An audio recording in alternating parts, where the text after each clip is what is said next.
Hi, my name is Kajal and I welcome you all to castrology. क्या आप जानते हैं कि छठ पूजा में किस भगवान की पूजा की जाती है? छठ पूजा में सूर्य भगवान की पूजा की जाती है। इस त्योहार में डूबते हुए सूर्य को भी अर्घ दिया जाता है और उसके नेक्स्ट डे उगते हुए सूर्य को भी अर्घ दिया जाता है। सिर्फ यही एक त्योहार है जिसमें कि डूबते हुए सूर्य को अर्घ दिया जाता है और इसकी बहुत ज़्यादा इम्पोर्टेंस है, बहुत ज़्यादा महत्व है। उससे पहले मैं आपको बताती हूँ कि छठ पूजा किस राज्य में मनाई जाती है। छठ पूजा इंडिया में पूर्वोत्तर राज्य जैसे कि बिहार, जैसे कि यूपी ऐसे और पटना, ऐसी ज़्यादातर जगहों पे हम छठ पूजा मनाई जाती है। आजकल तो हर एक जगह पूरे इंडिया में ही मनाई जाती है, लेकिन बेसिकली ये त्यौहार वहीं का है। इस त्यौहार में हम लोग सूर्य नारायण की पूजा करते हैं और उनको अर्घ देते हैं। तो हम इस फेस्टिवल के जो रिचुअल्स हैं उससे हम अपनी पत्री को किस तरीके से, अपने पत्री के दोष किस तरीके से दूर कर सकते हैं, हम इस वीडियो में इसी बारे में बात करेंगे। ये वीडियो 3 पार्ट्स में होने वाला है, जिसमें फर्स्ट पार्ट में हम बात करेंगे कि सूर्य के सही ना होने की निशानी क्या है। आपके कुंडली में सूर्य सही स्थान पर नहीं बैठा तो उससे हमें क्या प्रॉब्लम्स आ सकती हैं, आप कैसे जज कर सकते हैं कि शायद आपको सूर्य के सही फल नहीं मिल रहे हैं। सेकेंड पार्ट में हम बात करेंगे कि आप कौन कौन से रेमेडीज फॉलो कर सकते हैं और थर्ड पार्ट में हम बात करेंगे कि हमारे पास कौन से ऐसे इंपॉर्टेंट मंत्र या स्तोत्र हैं जो कि हम चैंट कर सकते हैं। इनकेस आप रेमेडीज फॉलो नहीं कर सकते तो आप सिर्फ मंत्र जाप कर कर भी इस स्पेशल रिचुअल का, इस स्पेशल फेस्टिवल का फायदा उठा सकते हैं। तो चलिए शुरू करते हैं।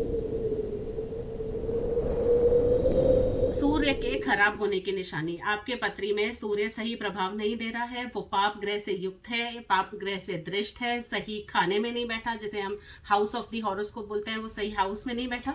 तो इस वजह से सूर्य हमें कई बार सही प्रभाव नहीं देता। कई बार हमें दशा महादशा, सूर्य की दशा और महादशा में भी बहुत प्रॉब्लम्स आ जाती हैं। तो कैसी प्रॉब्लम्स आती हैं?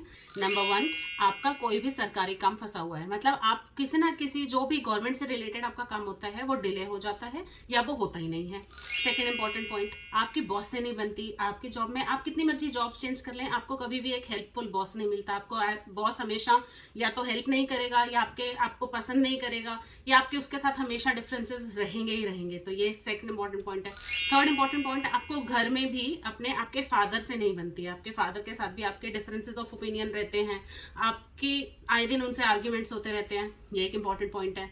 फोर्थ इंपॉर्टेंट पॉइंट है कि आप हमेशा लीगैलिटीज में फंसे रहते हैं, आपको कोई ना कोई लीगल इश्यूज हमेशा रहते हैं, कोर्ट कचहरी के चक्कर ही लगते रहते हैं। फिफ्थ पॉइंट, आपकी आईज बहुत ज़्यादा वीक हैं। तो हमारी आईसाइट का वीक होना भी कुंडली में सूर्य की सही स्थिति ना होने को दर्शाता है।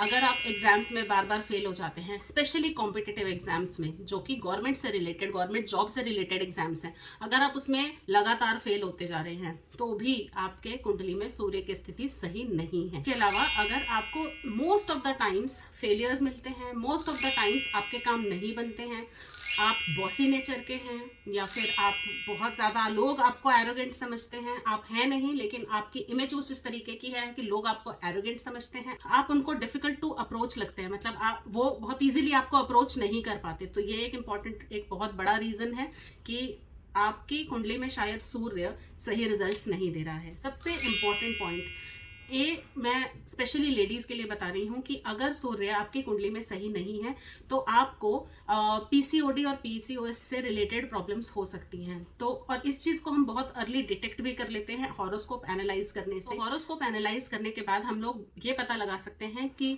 अगर आप अपनी बेटी का दिखा रहे हैं, अगर आप किसी अपने रिलेटिव का दिखा रहे हैं, तो जो कि लेडी हैं, जो कि फीमेल हैं, तो हम ये भी पता लगा सकते हैं कि सूर्य की प्रॉब्लम की वजह से उस पर्सन को, उस लेडी को, उस गर्ल को पीसीओडी या पीसीओएस से रिलेटेड प्रॉब्लम्स इन फ्यूचर हो सकती है या शायद है भी, जो कि आगे जाके उनकी फर्टिलिटी को कम कर देता है, वो कंसीव करने में प्रॉब्लम्स क्रिएट करता है। अब हम वीडियो के सेकंड पार्ट पे चलते हैं जिसमें कि हम लोग इन चीज़ों को, हम जानते हैं कि हमारे साथ ये प्रॉब्लम्स आ रही हैं, तो हम ऐसा क्या करें, हम कौन सी रेमेडीज़ कर सकते हैं जिसकी वजह से हमारे ये जो हमें फल मिल रहे हैं वो बेटर हो जाएं या एटलीस्ट वो न्यूट्रल हो जाएं, ताकि हमें कुछ ना कुछ अपनी लाइफ में इम्प्रूवमेंट लगे। तो इसके लिए हमें छठ पूजा पर कुछ ना कुछ स्पेशल उपाय ज़रूर करने चाहिए। वो स्पेशल उपाय क्या है?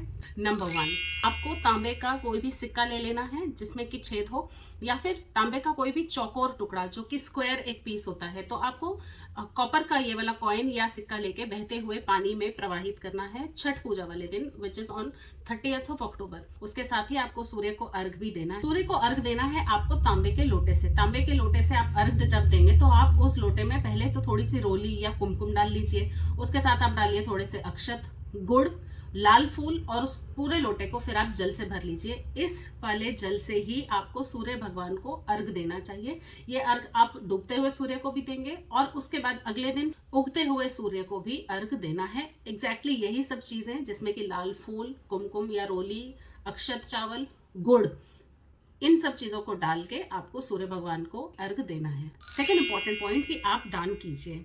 छठ पूजा वाले दिन दान का भी विशेष महत्व होता है। दान करने के लिए क्या क्या स्पेशल चीजें हम लोग यूज कर सकते हैं?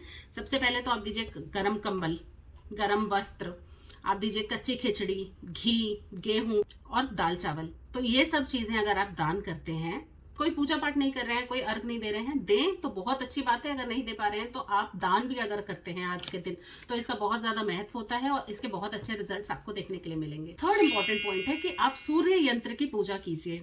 छठ पूजा के दिन आप सूर्य यंत्र को प्लेस कीजिए अपने पूजा ऑल्टर में, उसकी पूजा कीजिए और उसके बाद हर रोज पूजा करना इंपॉर्टेंट है। अगर आप हर रोज नहीं कर सकते तो एटलीस्ट आपको संडे के संडे तो सूर्य यंत्र की पूजा जरूर करनी चाहिए।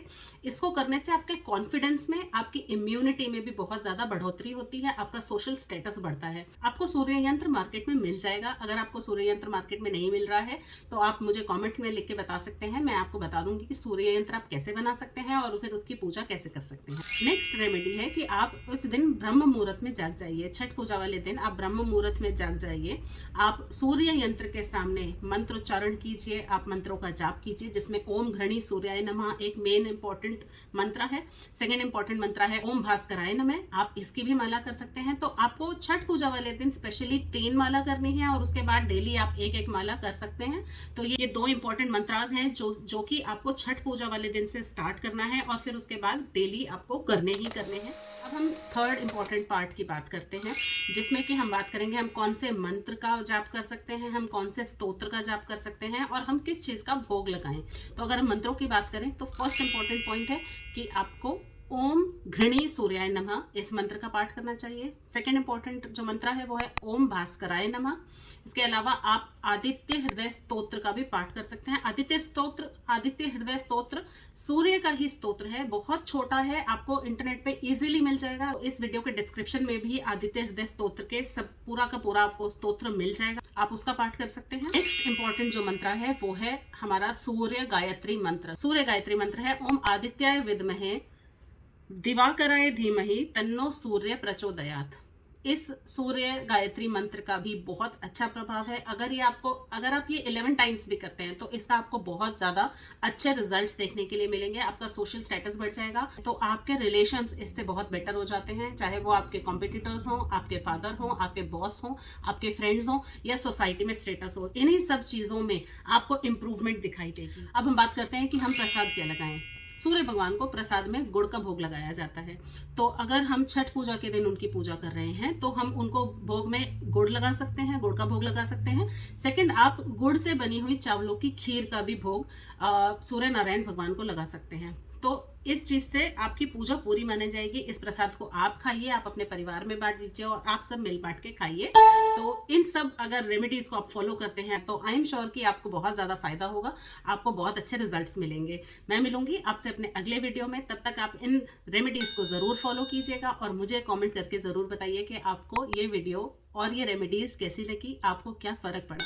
मैं मिलूंगी आपसे अपने अगले वीडियो में। Till then be logical, avoid superstition, follow astrology.